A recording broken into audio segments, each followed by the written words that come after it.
Bonjour et bienvenue dans la suite de la série sur la thermodynamique. Donc, je vais corriger le deuxième exercice qui concerne l'étude d'une machine thermique et on va déterminer son coefficient de performance énergétique qu'on appelle le COP. Donc, en particulier, on va étudier une pompe à chaleur.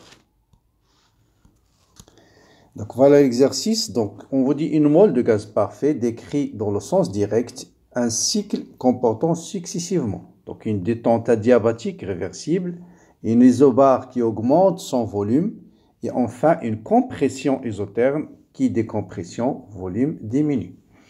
Donc, à partir d'un point A où la température est TA, une mole de gaz occupe le volume VA, arrive au point B où le volume est VB. On désigne par PA, VA, TA, respectivement PB, VB et PC, TC, les pressions, volume et température en chaque point, A, B et C. Première question, je vais traiter question par question. Tracer le cycle de cette machine dans le diagramme de Clapeyron.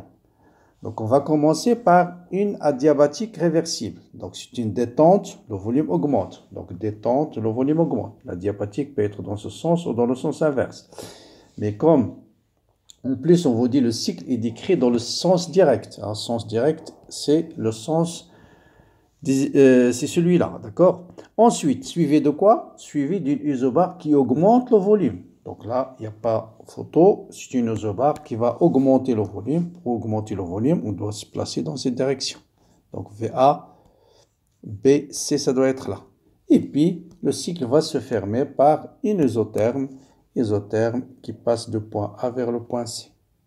Voilà, une isotherme. Donc, voilà le cycle dans le diagramme de Clapeyron. Donc, adiabatique réversible, isobare, isotherme. Isotherme. Bien.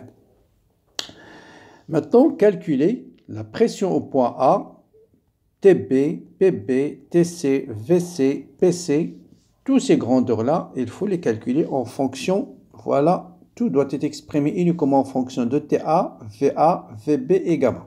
Donc là, il faut utiliser les propriétés d'une transformation adiabatique, les propriétés d'une transformation isobare et les propriétés d'une transformation isotherme. Bien faire attention à choisir la méthode la plus simple.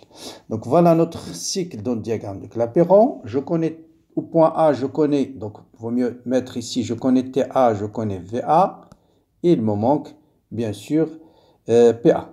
Donc PA, je dois le déterminer. Donc vous voyez bien ici que, bon, AB c'est une adiabatique. Bien sûr, vous avez les trois relations de la transformation adiabatique. PV à la puissance gamma égale une constante. TV à la puissance gamma moins 1 égale une constante. T à la puissance gamma, P à la puissance 1 moins gamma égale une constante. Mais là, je n'ai pas besoin. Pourquoi? Parce que je connais TA et VA. Donc j'applique directement la loi du gaz parfait. PA fois VA, puisque c'est une mole, c'est R fois TA.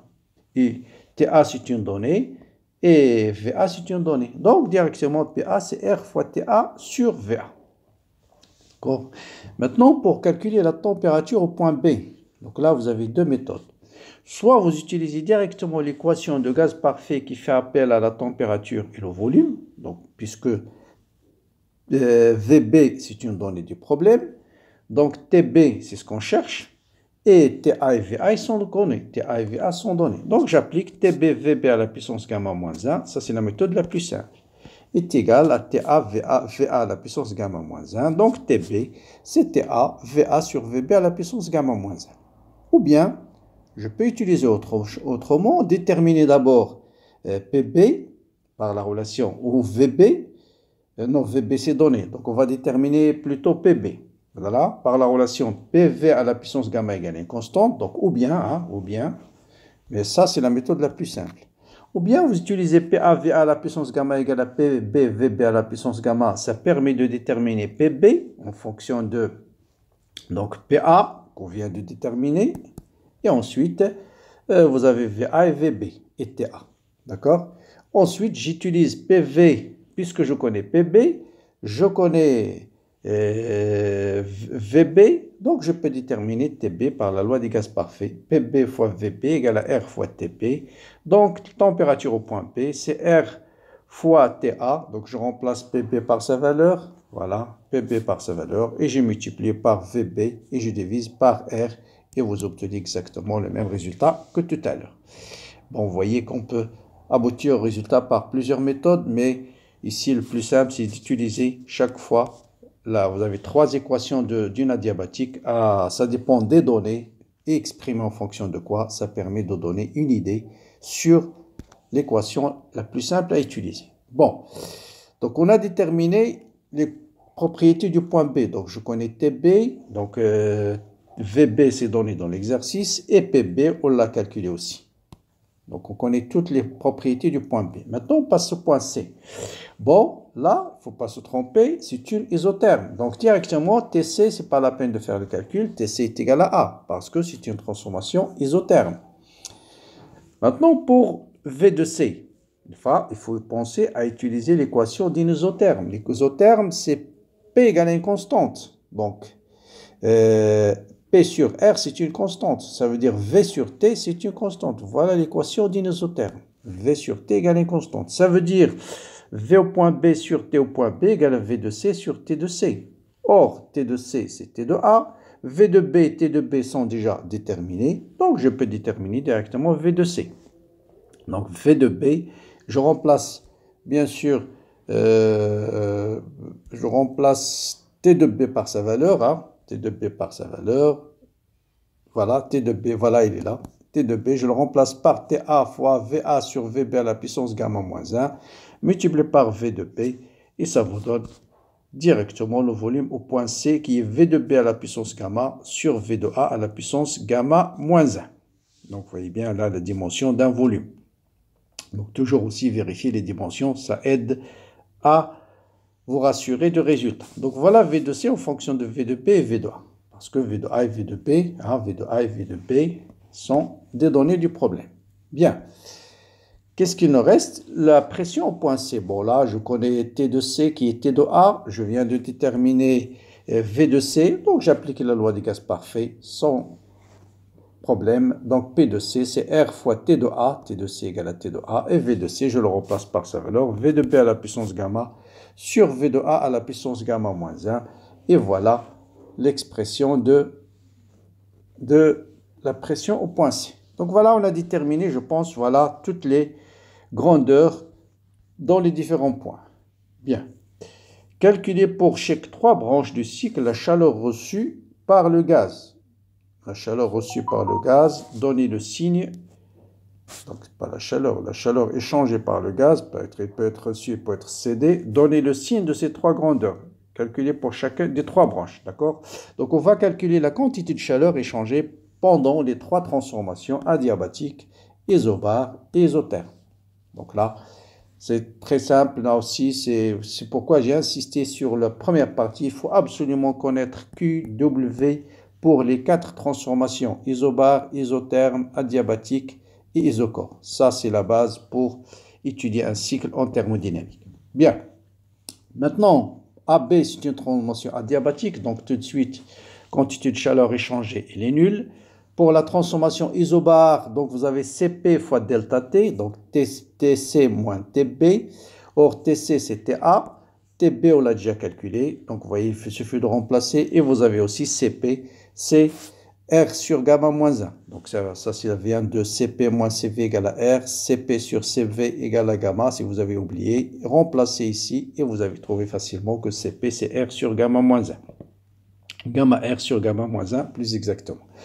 Voilà, donc on nous dit de déterminer le signe. Donc vous voyez, on sait que V de A, donc V de A, vous voyez, V de A, il est plus petit que V de B.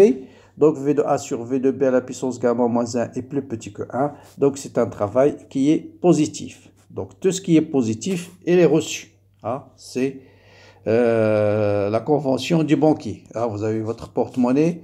Tout ce qui est reçu, c'est compté positif, tout ce qui est cédé, c'est compté négatif. Donc, c'est une quantité de chaleur qui est reçue pendant la transformation isobare.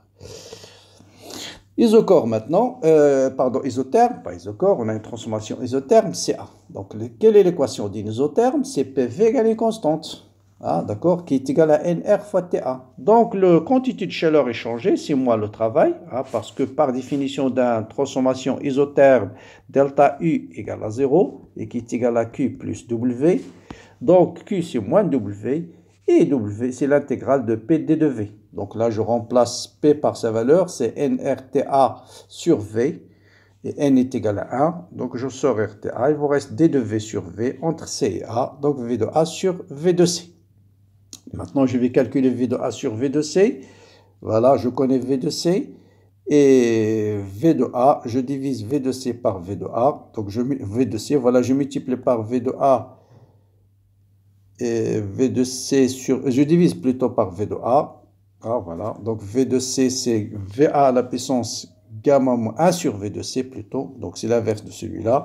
Vous voyez bien ce VA à la puissance gamma moins 1 sur V de B à la puissance gamma. Ensuite, je multiplie par V de A. Donc, ça, c'est 1 sur V de C.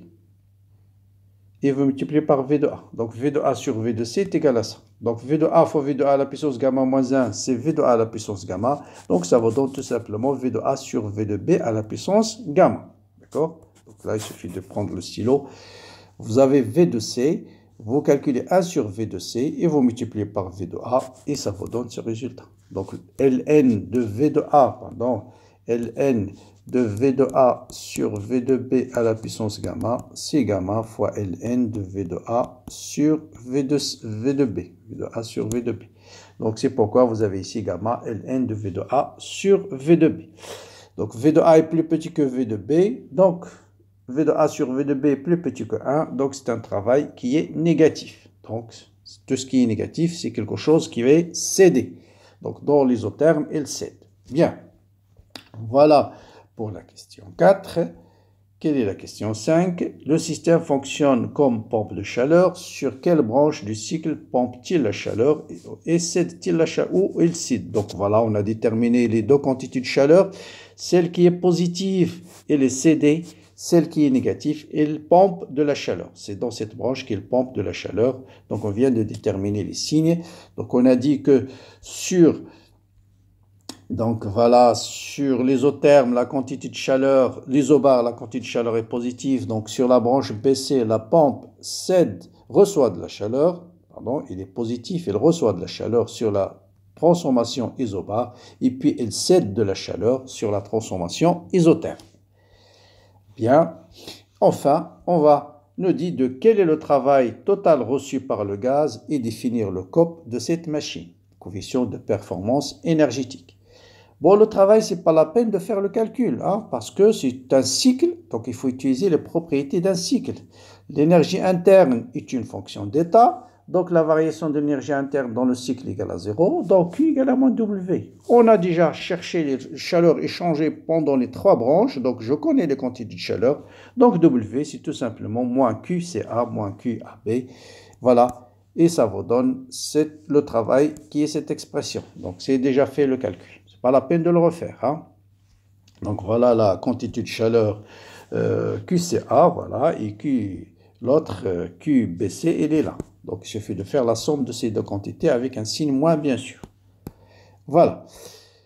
Maintenant, on nous dit de définir, de calculer le coefficient de performance énergétique. Donc par définition, c'est l'énergie restituée, hein, c'est l'énergie utile sur l'énergie consommée par la pompe. Donc ce qui est fourni par la pompe sur ce qui est consommé. Donc, ce qui est utile, ce qui est fourni, on a dit, c'est la quantité de chaleur lors de la transformation CA. Et puis, ce qui est consommé, c'est le travail reçu par la pompe. Donc, c'est moins QCA et le travail, c'est moins QCA moins QBC en divisant par QCA. Donc ça doit être ici 1, pas 1. 1 sur 1 plus QBC sur QCA. Donc voilà ce qu'on appelle le coefficient de performance. De toute façon, vous connaissez tout, il suffit de remplacer. Donc voilà pour cet exercice sur cette machine thermique. Donc voilà, c'est toujours le même principe. Calcul donc de base, c'est le calcul de travail, quantité de chaleur échangée pour les 4 transformations vraiment à bien maîtriser. Vous avez une vidéo qui étudie les 4 transformations en détail en calculant quantité de chaleur, travail, entropie, pour les 4 transformations isocore, isobar, adiabatique et isotherme. Voilà Pour cette partie-là, donc bon courage. N'hésitez pas bien sûr à me laisser des commentaires, des remarques sur ces vidéos-là. Ça aide à améliorer le contenu et surtout le partager et le liker avec vos amis. Bon courage, bonne continuation et à bientôt pour la suite.